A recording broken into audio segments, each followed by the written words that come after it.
siapa di sini yang belum nonton One Piece live action? Ayo cium tangan. Tonton ya guys, apalagi kalau kalian yang memang mager banget untuk memulai nonton One Piece karena beribu-ribu episode. Nah, untuk live action ini cocok banget buat kalian ya, bagi para pecinta anime ya, tapi ingin tahu nih anime One Piece live action bisa banget karena hanya ada 8 series aja dalam dramanya. Apalagi ada Zoro nih dari Makenyu yang cool abis ya, yang kece abis. Oke, jadi dalam beberapa waktu lalu media sosial ini dihebohkan, diramaikan dengan gambar bendera bajak laut Straw Hat Pirates. Bener kan guys?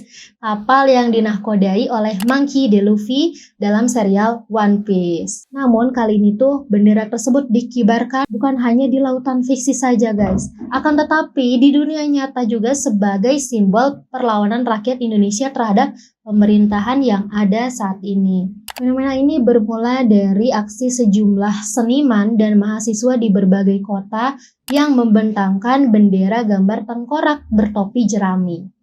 Saat menggelar unjuk rasa, tindakan tersebut langsung menarik perhatian publik, memicu diskusi di dunia maya dan bahkan memancing reaksi dari pihak pemerintah. Mungkin beberapa di antara dari kalian menyadari bahwa arti dari bendera One Piece adalah sebuah kebebasan. Tapi, apakah sebatas dari kata kebebasan saja?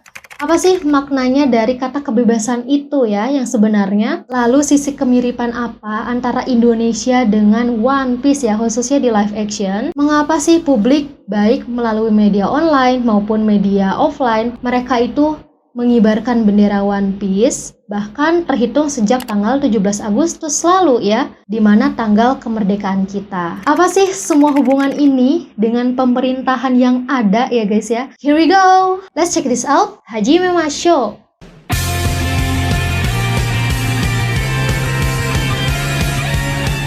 Dalam dunia One Piece, Luffy dikenal sebagai bajak laut yang menolak penindasan, membela teman, dan melawan sistem yang korup di pemerintahan dunia world government, khususnya di One Piece.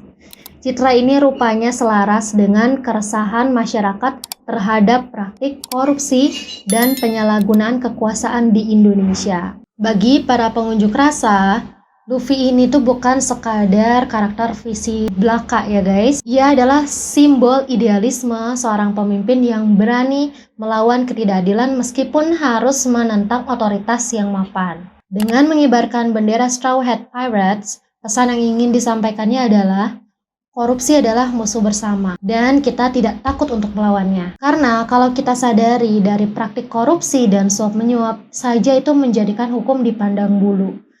Keadilan tidak merata dan jiwa tamak malah semakin merajalela, yang endingnya membuat rakyat tercekik dan sengsara bukannya malah sejahtera. Intinya adalah tidak semua bajak laut itu buruk dan tidak semua marinir itu baik. Terdapat bajak laut yang buruk, ada juga bajak laut yang baik, begitupun dengan marinir, ada marinir yang buruk dan marinir yang baik. So ini dia beberapa kemiripan Indonesia dalam serial live action anime One Piece yang sudah aku rangkum. Yang pertama, dalam One Piece's version, pemimpin cabang marinir Kapten Morgan si tangan kapak ternyata korupsi loh guys. Wakil Laksamana Garp menyatakan bahwa korupsi akan membusuk seperti buah yang sudah tua dan akan menyebar kemanapun. Tindakan korupsi dari Kapten Morgan terlihat dari aksi menyembunyikan kebenaran bajak laut ya. Jadi Kapten Kuro yang pernah lolos dari marinir Morgan, belum lagi dari kejadian saat Luffy menyerang pangkalan militernya dengan tim, lalu Kapten Morgan itu yang hanya kalah sedikit saja, tak mampu meraih dan membiarkan Luffy malah lolos bersama timnya. Jadi ini sangat disayangkan ya guys. Intinya Kapten Morgan memang banyak kebohongan, makanya dia disebut korupsi. Karena secara teknis Kapten Morgan tentunya dibayar atas nama pemerintahan marinir. Akan tetapi dia meloloskan para bajak laut. Jadi intinya seperti nggak maksimal kerjanya ya. Aku nggak bilang dia nggak kompeten ya guys, karena menurutku sekelas pangkalan militer tentunya akan banyak cara untuk stop para bajak laut biar nggak lolos. Ya, selain memang karena anime gitu ya, fiksi, akan tetapi ini juga bisa dibilang kisah nyata juga ya, sempat terjadi juga di beberapa aparat kita. Selanjutnya dalam Indonesia's version, tentunya ini mirip sekali dengan kasus korupsi dari jamaah haji yang sudah merugikan 8.400 jamaah atau masyarakat yang hendak melakukan ibadah haji. Namun saat ini kasus korupsi pun bertambah lagi, yakni Kementerian Agama pada pemerintahan sebelumnya juga diduga terlibat kasus ini. Sebab mantan Menteri Agama tersebut terlibat menjadi pengawas kasus jamaah haji dan dibayar 7 juta per hari. Padahal seharusnya mantan Menteri Agama tidak boleh terlibat menjadi pengawas haji. Tapi ex-Kemenak tersebut sempat membantah hal ketidakpahaman regulasi menurutnya. Beliau mengungkapkan bahwa bukan menjadi pengawas, tapi menjadi Amirul Hajj, yang tugasnya adalah memimpin misi haji Indonesia serta memastikan kelancaran pelaksanaannya. Menurutnya ini sudah berdasarkan Undang-Undang Nomor 8 Tahun 2019. Nah, gimana nih menurut kalian? Coba tolong komentar di bawah ya guys. Aku ingin tahu tanggapan dari kalian. Yang kedua, dalam One Piece's version, pemerintah marinir Angkatan Laut bekerja sama dengan Mihawk, yaitu salah satu dari 7 panglima pedang yang melayani pemerintah di dunia One Piece.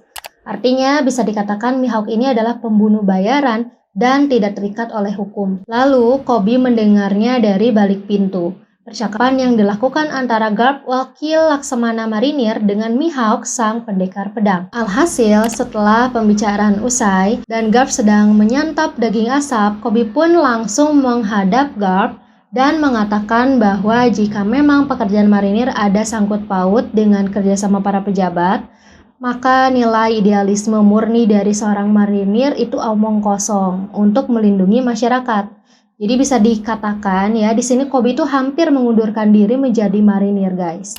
Namun, Garp menyatakan bahwa dia telah menjadi marinir selama 50 tahun, di mana dahulu juga Garp itu muda, masih memiliki idealisme hijau, atau bisa dikatakan masih murni lah ya. Namun, seiring dengan meningkatnya jabatan, Garp itu terpaksa untuk mengikuti sebuah sistem di mana hukum yang berlaku itu masih dipandang bulu dalam dunia One Piece. Jadi bukan di dunia nyata aja ya guys ya. Menjelaskan bahwa hingga saat ini Garp menjadi wakil Laksamana Angkatan Laut itu menolak untuk apa? Untuk naik pangkat. Karena apa coba guys? Karena alasannya adalah Garp nggak ingin menggunakan cara-cara mereka yang lebih kotor lagi. Gila sih. Boom. Cara-cara mereka yang lebih wow banget ya. Jadi melalui anime One Piece juga aku membuka mata kembali ya, bahwa semakin tinggi tingkat kepemimpinan seseorang, semakin banyak juga ya ternyata cara-cara ilegal yang terpaksa harus dilakukan. Yang memang tujuan alasannya adalah demi bangsa, demi rakyat, dan lain sebagainya. Tetapi mungkin terdapat beberapa juga yang tidak murni dan serta-merta hanya untuk kepentingan diri pribadinya gitu ya guys ya. Itu kembali ke kepribadian orang lagi. Itulah yang menggambarkan kondisi negeri kita ya. Kurang lebih hukum itu dipandang bulu, yang menyebabkan kecurangan dalam panggung perpolitikan serta maraknya kasus korupsi hingga saat ini. Wow, mind blowing banget ya guys ya, ngeri banget ya. Yang ketiga, dalam One Piece's version, Kapten Nezumi merupakan bawahan dari wakil Laksamana. Ternyata Kapten Nezumi adalah seorang pembohong dan koruptor loh guys, yang telah lama menyembunyikan kasus bajak laut Arlong dari ulah kerusakan dan buronannya terhadap desa-desa di dunia One Piece. Kapten Nezumi ini dibayar oleh Arlong dari apa? Dari uang pajak rakyat, dari tiap-tiap daerah yang dikuasai oleh Arlong. Kapten Nezumi sempat menaikkan uang bayaran tutup mulut 2 kali lipat lebih tinggi kepada Arlong. Dikarenakan ruang gerak Arlong ini terlalu banyak memperlihatkan kerusakan dan tidak mudah mencegah para marinir itu untuk tidak berpatroli dari daerah yang telah dijajah oleh Arlong. Setelah itu, Arlong membayar 100 juta beri yang dirampas dari Nami untuk dibayarkan kepada Kapten Nezumi, agar sang kapten bisa lebih tutup mulut dari keberadaan Arlong yang berencana memusnahkan desa Koko yang menjadi tempat tinggal Nami. So sad ya guys ya. Dan for your information, Nami dan Arlong pernah bersepakat bahwa Nami akan bekerja pada Arlong untuk membuatkan peta Grand Line, sekaligus membayar 100 juta berry agar desa Koko, tempat tinggal Nami ini segera dibebaskan dari tangan rampasan Arlong. Maka Nami berhak dong ya guys untuk menagih janji tersebut kepada Arlong, karena Nami dari kecil hingga dewasa itu telah bekerja untuk Arlong dan uangnya pun telah terkumpul sebanyak 100 juta berry. Tapi kenyataannya gimana sih guys? Arlong berbohong dan berbuat curang dari kesepakatan sebelumnya. Arlong menyuruh kepada Kapten Nezumi untuk mengambil 100 juta berry dari tangan Nami dan diberikannya sebagai imbalan agar Kapten Nezumi bisa menutup mulut dari rencana yang akan dilakukan Arlong, ya, rencana busuk tentunya, yaitu menghabiskan dan membakar desa Koko. Dan akhirnya beneran terwujud guys, harta Nami itu diambil oleh Kapten Nezumi beserta krunya dengan alasan atas nama pemerintah marinir, maka harta rampasan harus ditahan dan lain sebagainya ya, dengan bawa nama pemerintahan, pencitraan lah intinya. Padahal Kapten Nezumi itu sendiri yang merampas, betul nggak sih guys? Nah, gimana nih dengan kondisi di Indonesia? Of course, pasti mirip-mirip lah ya.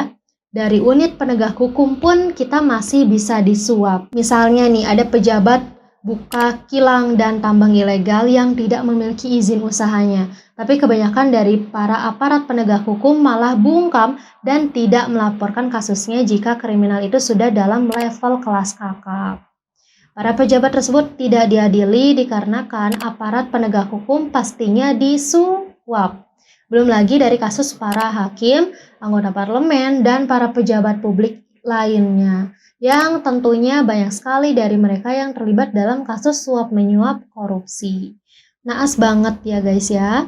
Intinya nggak semua bajak laut itu buruk, tapi ada juga loh yang baik, dan nggak semua marinir itu juga baik. Tapi ada juga yang buruk. Biasanya bajak laut itu kan terkenal dengan suka mencuri, menginvasi, dan membunuh. Tapi ternyata ada juga loh bajak laut dengan misi untuk membebaskan jiwa-jiwa yang terpenjara dan berani memberontak pemerintah untuk menegakkan sebuah keadilan. Dan itulah pesan yang One Piece ingin sampaikan kepada penontonnya. Hai arigatou gozaimasu yang telah menonton sampai akhir. Jangan lupa untuk di-like, di komen, di subscribe, dan share ke teman-teman kalian ya.